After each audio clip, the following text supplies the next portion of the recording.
मैं स्टैनली मैकवान, मेरे YouTube channel Hindi Gujarati Bible study में आपका स्वागत है। मेरे चैनल को अभी सब्सक्राइब कर लीजिए। हमारी लड़ाई शैतान से, ऐसा बाइबल कहता है, लेकिन मैं कहता हूँ शैतान से भी एक बड़ा दुश्मन आपका है। शैतान से तो आप जीत सकते हो, लड़ सकते हो, लेकिन एक ऐसा दुश्मन जिसके सामने आज तक आप मार खाते हो, आज तक आपने उसके ऊपर विजय प्राप्त नहीं किया, कौन है वो आपका दुश्मन? ये कौन सी लड़ाई जो आप बार बार मार खाते हो? वो जानने के लिए इस वीडियो को पूरा देखिए। में ऐसा लिखा है कि हमारी लड़ाई शैतान से और शैतान की सेना से है। लेकिन मैं आज कहता हूं कि आपकी लड़ाई शैतान से नहीं है, चाहे बाइबल में लिखा है। बाइबल का विरोध तो नहीं करूंगा, लेकिन फिर भी समझने से ऐसा लगेगा जैसे मैं ये कह रहा हूं कि आपकी लड़ाई वो शैतान से नहीं है। एक बार फिर से पढ़ते हैं एफिसी 6:10 और 11 वचन। इसीलिए प्रभु में और उसकी शक्ति के प्रभाव में बलवंत बनो, परमेश्वर के सारे हथियार बांध लो कि तुम शैतान की युक्तियों के सामने खड़े रह सको। यहाँ पर ऐसा लिखा है कि परमेश्वर के जो हथियार है उसे पहन लो। हालेलुया। परमेश्वर के हथियार पहन लो। पहनोगे किस लिए? फिर आगे लिखा है क्योंकि हमारी लड़ाई शैतान से। फिर आगे पढ़ो उसका 13 वचन। इसीलिए परमेश्वर के सारे हथियार बांध लो, इसलिए परमेश्वर के सारे हथियार बांध लो कि तुम बुरे दिन में सामना कर सको। कि तुम बुरे दिन में सामना कर सको। हालेलुया। हालेलुया। ऐसा लिखा है कि परमेश्वर के जो हथियार है उसे बांध लो, उसे पहन लो, ताकि बुरे वक्त पर जब उसके साथ लड़ाई हो तब आप उसके साथ लड़ाई कर सको। हालेलुया। हालेलुया। तो परमेश्वर का वचन ऐसा कहता है कि हमारी लड़ाई किससे है? शैतान से। लेकिन मैं कहता हूँ आपकी लड़ाई शैतान से नहीं है। मैं ऐसा बोल रहा हूँ। फिर आगे पढ़ो 14 से लेकर 17 तक। इसलिए सत्य से अपनी कमर कसकर, सत्य से अपनी कमर कसकर और धार्मिकता की जिलम पहनकर, धार्मिकता की जिलम पहनकर और पांवों में मेल के सुसमाचार की तैयारी के जूते पहनकर, और इन सबके साथ विश्वास की डाल लेकर स्थिर रहो, जिससे तुम उस दुष्ट के सब जलते हुए तीरों को बुझा सको, और उद्धार का टोप और आत्मा की तलवार जो परमेश्वर का वचन है ले लो। हालेलुया। हालेलुया। सबसे पहला कौन सा हथियार बोला है? सत्य। हाँ, सच्चाई की बेल्ट। तो कितने ऐसे लोग हैं जो सच ही बोलते हैं, झूठ नहीं बोलते? वो अपना हाथ उठा रहे। जो सिर्फ सच बोलता हो, झूठ कभी ना बोलता हो। पूरा उठा, पता दे। चलो पीछे कोई है? चलो एक हथियार तो दो में है। फिर दूसरा हथियार कौन सा है? धार्मिकता की जिलम। धार्मिकता मतलब आज्ञाकारी, 100% आज्ञाकारी। है कोई हाथ उठाने वाला?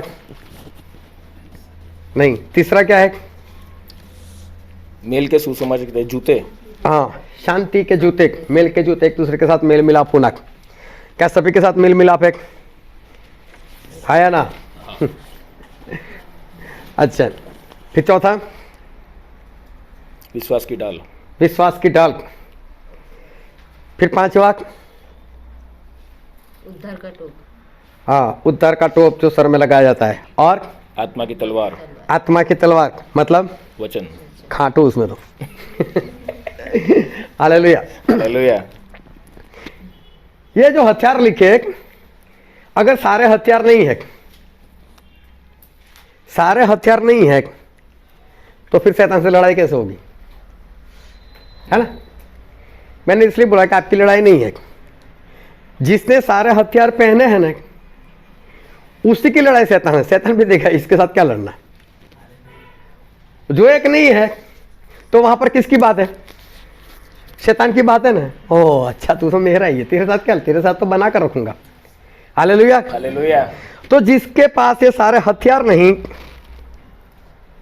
उसकी शैतान से कोई भी लड़ाई नहीं है। हालेलुया। हालेलुया। तो चाहे बाइबल में लिखा है कि हमारी लड़ाई शैतान से, ऐसा ही लिखा है ना, हमारी लड़ाई शैतान से, वो तो पौलुस कहते हैं, पौलुस अपने जैसे लोगों की बात करें, हमारी लड़ाई शैतान से। सभी की लड़ाई शैतान से नहीं है। अगर आप इस तरह से ये सारे हथियार से सज्ज नहीं हो तो आपकी कोई भी लड़ाई शैतान से नहीं है। प्रभु यीशु जो है वो इस धरती पर आए और प्रभु यीशु इस धरती पर इंसान बनकर आए और प्रभु यीशु क्रूस पर मर गए, उनको मार दिया गया। लेकिन मैं एक सवाल पूछता हूँ, क्या प्रभु यीशु में ताकत थी बचने की? है या ना? प्रभु यीशु में बचने की ताकत थी या नहीं? है ना? और प्रभु यीशु में ये ताकत थी कि जो लोग उनको मारते थे उनको ही मार दे। हाँ, वो भी ताकत थी उनमें कि जो लोग उनको मार रहे थे प्रभु यीशु सभी को खत्म कर सकते थे। अगर प्रभु ऐसे हाथ कर देते तो भी मर जाते हैं, या तो प्रभु फूंक मारते तो भी, सोचते तो भी, कुछ भी करते, वो सारे के सारे लोग वो मर जाते। अभी फिर भी प्रभु यीशु जो है वो मर गए। तो इसका मतलब ये है कि प्रभु ने अपने लक्ष्य को ध्यान में रखा कि मैं मारने के लिए नहीं आया, मैं मरने के लिए आया। और शैतान जो है ऐसे लोगों से लड़ते हैं, शैतान ऐसे लोगों से लड़ता है कि जो अपने लक्ष्य के अनुसार चलते हैं और सारे हथियार को सज्ज कर वो बने रहते हैं। उनके साथ शैतान भी लड़ने के लिए जाता है। प्रभु यीशु के अंदर सारे हथियार थे, पर शैतान के साथ लड़ना ये कोई बड़ी बात नहीं है, बहुत ध्यान संबंधक। और मैं दावे के साथ कहता हूँ कि आप लोग शैतान को बिंदास से मार कर आ सकते हो। जो भी हथियार है, सभी हथियार में सभी का हाथ ऊंचा नहीं था। इसका मतलब किस में एक की कमी, किस में दो की कमी है, किस में तीन की कमी, किस में चाहे कोई भी ना हो। लेकिन मैंने फिर भी आप लोगों का इस्तेमाल किया है। जहाँ पर भूत प्रेत निकालने की बात होती है तो मैंने आप लोगों को भेजा है, आप लोग गए भी हो और निकाल कर भी आए। अगर एक दो हथियार नहीं है फिर भी आप भूत प्रेत निकाल कर आए, चाहे मेन शैतान नहीं, लेकिन जो भी उसका प्यादा था उसको तो मारकर भगा कर आप आए हो, आपने सफलता प्राप्त की है। तो शैतान को भगाना वो कोई बड़ी बात नहीं है, वो तो आसान सी बात है। शैतान से लड़ना वो बहुत आसान बात है। 70 चेले प्रभु से को गए थे, जीत कर आए थे कि नहीं? हाँ, जीत कर आए थे ना। उन्होंने क्या बोला? प्रभु आपके नाम से तो दुष्टात्माएं हमारे वश में हो गई, बीमारों को चंगा किया, मुर्दों को जिंदा किया, कोड़ियों को शुद्ध किया, दुष्ट आत्मा को भगाया। ऐसे प्रभु यीशु के चेलों ने बहुत सारे काम किए, तो वो लोग जीत कर आए थे। लेकिन एक बात में फंस गए, जब उनको वचन मानने का आया, जब वचन मानने की बात आई तब वो लोग काम नहीं कर पाए। और शैतान को मारने के लिए जो हथियार हमने पढ़ा उसमें अगर देखने जाओ तो एक ही बात बड़ी है, और वो है आत्मा की तलवार। और आत्मा की तलवार मतलब वचन। मारने के लिए बस एक ही है। और जब हम वचन चलाते हैं तो वो वचन से शत्रु शैतान जो है वो भाग जाता है। प्रभु से जब इस धरती पर आए थे तो उनके पास भी शैतान आया था और आकर उसने क्या बोला? अगर तू परमेश्वर का पुत्र है तो इस पत्थरों को कहे कि रोटी बन जाए और तू खा ले उससे। शैतान ने ऐसी बात की ना, तो प्रभु से ने वहां पर तलवार चलाई डायरेक्ट। उन्होंने बाइबल से बताया, बोले नहीं, बाइबल में ऐसा लिखा है कि इंसान सिर्फ रोटी से जिंदा नहीं रहता, लेकिन हर एक शब्द जो परमेश्वर के मुंह से निकलता है उससे जीवित रहता है। मैं प्रभु से ने क्या चलाई? तलवार चलाई। दूसरी बार फिर आया परमेश्वर के पास और प्रभु को लेकर चला गया मंदिर के ऊपर।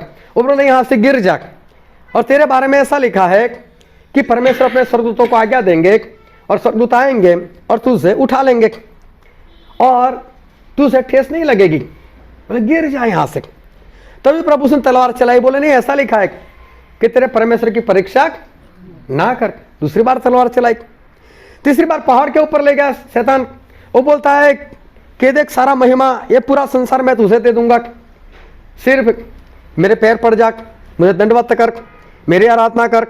तो प्रभु उसने वहां पर भी तलवार चलाई, बोले नहीं सिर्फ परमेश्वर की ही आराधना करनी, उनको छोड़कर और किसी की भी आराधना नहीं करनी। और देखो परमेश्वर ने तलवार चलाई तो शैतान भाग गया, ऐसा लिखा है। शैतान प्रभु को छोड़कर चला गया। हुई कोई लड़ाई, कोई मारपीट हुई, कोई मल्ल युद्ध हुआ, ऐसा कुछ नहीं, बस सिर्फ तलवार। और प्रभु उसने तलवार चलाई और शैतान जो है वो भाग गया। तो आप तलवार लेकर निकलो ना शैतान के सामने और तलवार चलाओ तो शैतान भाग जाता है, ये कोई बड़ी बात नहीं। आप बोलते हैं चल प्रभु के नाम में भाग, वो भाग जाता है, निकल जाता है। तो ये एक बड़ी बात नहीं है। लेकिन आज मैं शैतान से भी एक बड़ी लड़ाई है, मैं उसके बारे में बात करना चाहता हूँ कि शैतान से लड़ाई आप कर सकते हो, जीत भी सकते हो, ये मामूली बात है, छोटी बात है, बस तलवार चलाओ वचन बोलो भाग जाएगा। लेकिन उससे एक बड़ी लड़ाई है जिसके बारे में मैं आज आपको बताना चाहता हूँ, और वो लड़ाई जीतना जरूरी तो है लेकिन असंभव सी बात है, नामुमकिन है कि नहीं जीत सकते। लेकिन जहाँ तक मैं देखता हूँ तो ये लड़ाई ज़्यादातर लोग हार जाते हैं। और एक वचन हम पढ़ते हैं रोमिया उसका 7वां अध्याय और उसका 23 वचन, रोमन 7 और 23। परंतु मुझे अपने अंगों में से दूसरे प्रकार की व्यवस्था दिखाई पड़ती है, मेरे अंगों में दूसरे प्रकार की व्यवस्था दिखाई देती है, जो मेरी बुद्धि की व्यवस्था से लड़ती है, जो मेरे बुद्धि की व्यवस्था से लड़ती है और मुझे पाप की व्यवस्था के बंधन में डालती है। और मुझे पाप की व्यवस्था के बंधन में डालती है। देखो पौलुस ऐसा कहते हैं, मेरे अंदर एक व्यवस्था मतलब एक कानून और दिखाई देता है, जो परमेश्वर के कानून को नहीं मानता, वो मेरे बुद्धि का कानून है, वो परमेश्वर के कानून से नहीं चलता है। मेरे अंदर एक और कानून, मेरी बुद्धि का कानून, मेरी समझ का कानून जो है वो चलता है, और बोले मैं उसके अनुसार चल लेता हूं। मतलब मेरी लड़ाई जो है, पौलुस ये कहना चाहते हैं कि जैसे मैं खुद के साथ लड़ रहा हूं, बोले जो अच्छा है वो मैं कर नहीं सकता, जो चाहता हूं वो होता नहीं, जो नहीं चाहता वो हो जाता है। अभी उसका 18 से पढ़ दो। क्योंकि मैं जानता हूँ कि मुझ में अर्थात मेरे शरीर में कोई अच्छी वस्तु वास नहीं करती। इच्छा तो मुझ में है, परंतु भले काम मुझसे नहीं बन पड़ते। हाँ। क्योंकि जिस अच्छे काम की मैं इच्छा करता हूँ वह तो नहीं करता, परंतु जिस बुराई की इच्छा नहीं करता वही किया करता हूँ। हाँ, बोले जो अच्छा मुझे दिखता है, जो अच्छा मुझे करना चाहिए वो मैं नहीं करता, लेकिन जो बुरा है, जो मुझे नहीं करना चाहिए पता भी है, लेकिन फिर भी मैं कर देता हूँ। मतलब मुझे जो करना चाहिए वो मैं नहीं करता, और जो नहीं करना चाहिए वो मैं कर लेता हूँ। फिर पहले पत्रस में ऐसा लिखा है, पहला पत्रस उसका 2 अध्याय उसका 11 वचन। हे प्रियो, मैं तुमसे विनती करता हूँ कि तुम अपने आप को परदेसी और यात्री जानकर उन सांसारिक अभिलाषाओं से, देखो सांसारिक अभिलाषाओं से जो आत्मा से युद्ध करती है, बचे रहो। हालेलुया। जो सांसारिक अभिलाषा मतलब कि आपके शरीर की अभिलाषा, आपके शरीर की इच्छाएं जो आत्मा के साथ लड़ती है। आपका शरीर और आपका ही आत्मा, आपके शरीर की इच्छाओं अभिलाषाएं वो आत्मा के साथ लड़ती है। ये लड़ाई की मैं बात कर रहा हूं। वो शैतान वाली जो लड़ाई ना, वो तो वचन बोलो भाग जाता है, चाहे कितना भी सामर्थ्य हो, लेकिन तलवार से वो घायल होकर चला जाता है। लेकिन ये जो आपके शरीर की अभिलाषा, आपके सांसारिक अभिलाषाएं, वो सांसारिक अभिलाषाएं जो आपके आत्मा के साथ लड़ती है, ये युद्ध की बात करता हूं। आपका आत्मा और आपका शरीर जो एक दूसरे के साथ लड़ाई करता है, मैं उसकी बात करता हूं।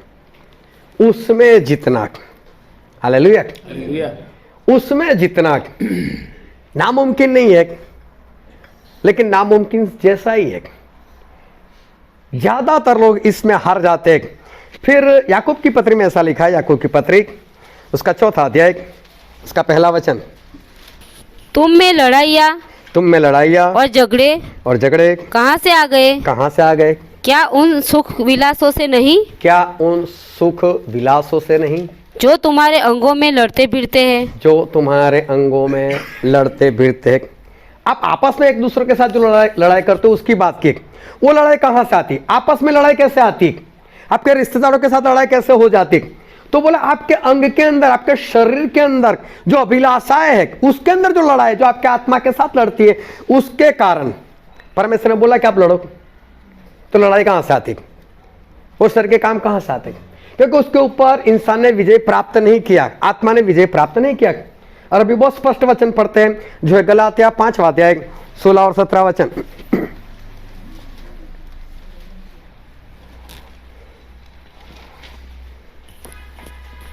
पर मैं कहता हूँ आत्मा के अनुसार चलो, आत्मा के अनुसार चलो तो तुम शरीर की लालसा किसी रीति से पूरी न करोगे। शरीर की लालसा को पूरा ना करोगे, क्योंकि शरीर आत्मा के विरोध में शरीर आत्मा के विरोध में और आत्मा शरीर के विरोध में लालसा करता है, और ये एक दूसरे के विरोधी है। हालेलुया। कौन कौन एक दूसरे के विरोधी है? शरीर और आत्मा। शरीर की इच्छा एक और आत्मा की इच्छा एक, ये दोनों एक दूसरे के विरोध में। जब शैतान हवा को ऐसा बोलता है ये फल खा ले, तो शैतान उसको आसानी से पकड़, चल भाग, नहीं खाना मुझसे। लेकिन बाइबल में क्या लिखा है मालूम है? हवा ने देखा, क्या बात है, खूबसूरत फल है, इससे तो ज्ञान मिलेगा। उसकी खुद की इच्छा हुई ना, वो खुद से हारी है। शैतान को भगा सकती थी वो, शैतान को देखे नहीं खाना, चल जा, लेकिन उसकी खुद की इच्छा हुई तो खुद की इच्छा पर उसका काबू नहीं, उसके ऊपर उसका विजय नहीं। शैतान को तो वो आसानी से भगा सकती थी क्योंकि पवित्र थी, तो ये युद्ध तो उसके लिए कुछ भी नहीं था। लेकिन इसलिए नहीं लड़ पाई क्योंकि खुद की इच्छा थी, और खुद की इच्छा के सामने वो हार गई। हालेलुया। हवा शैतान के सामने नहीं, लेकिन अपने आप से हार गई। और इसीलिए पौलुस यही कहना चाहते हैं कि मैं खुद से लड़ता हूँ, जो मुझे अच्छा नहीं लगता वो मैं कर देता हूँ, जो अच्छा नहीं है, जो नहीं करना चाहिए वो मैं कर देता हूँ, मुझे पता है। लेकिन फिर भी मेरी लड़ाई जो है वो लड़ाई मेरी होती रहती है। पौलुस कहते हैं कि मैं लड़ाई लड़ता हूँ, और ये लड़ाई वो सही में बहुत भारी है।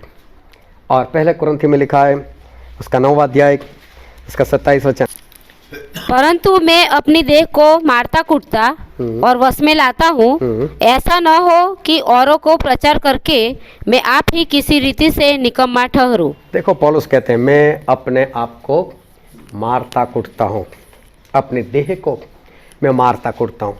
मारने की जरूरत क्यों है? क्योंकि लड़ाई है।